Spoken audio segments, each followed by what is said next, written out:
নাও নাও নাও বার করো। কি হয়েছে? কাঁঠাল পড়ছে তাই? দেখুন বন্ধুরা, এখানে কাঁঠাল পড়েছে, এই যে এই গাছ থেকে পেকে পেকে কাঁঠাল পড়ছে। খাওয়ার লোক নেই। বেশি আনিনি আজকে, আজকে খাওয়ার মতো মাছ। আজকে কোনো সেরকম কোনো মাছ নেই যা খাওয়া যাবে না।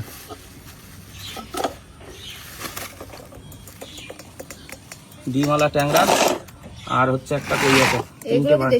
এগুলো দেশি, একদম 100% দেশি, এর মধ্যে কোনো বিদেশি নেই। এত বড়? হ্যাঁ, এগুলো এত বড়, এগুলো 100% দেশি। আমি বলছি তো, এগুলো যাদের কাছ থেকে আনা একদম অরিজিনাল দেশি। দেখলে বুঝছো না? ট্যাংরাগুলো দেখো শুধু একবার। দেখছি, কিন্তু এত বড় হয় দেশি? আর এই যে লইট্টা লইট্টা লইট্টা লইট্টা, আর ওর মধ্যে এনেছি কটা, ওই এনেছি, ওই তোমার কচুর লতি টতি এনেছি, তো চিংড়ি মাছ এনেছি কটা, ভালো চিংড়ি। যদি কচুর লতি টতি খাও, আর ওর মধ্যে নোটে শাক। ট্যাংরা মাছ দেখাও তুলে, পেটে ডিম কিরকম সাইজ বাবা দেখাতে গেলে তো আমি এখন কাটা খাবো। একটা ধরো, বড় ডিম কিন্তু বাঁচায় রাখতে হবে, যেই কাটুক না কেন মাছ। ঠিক আছে।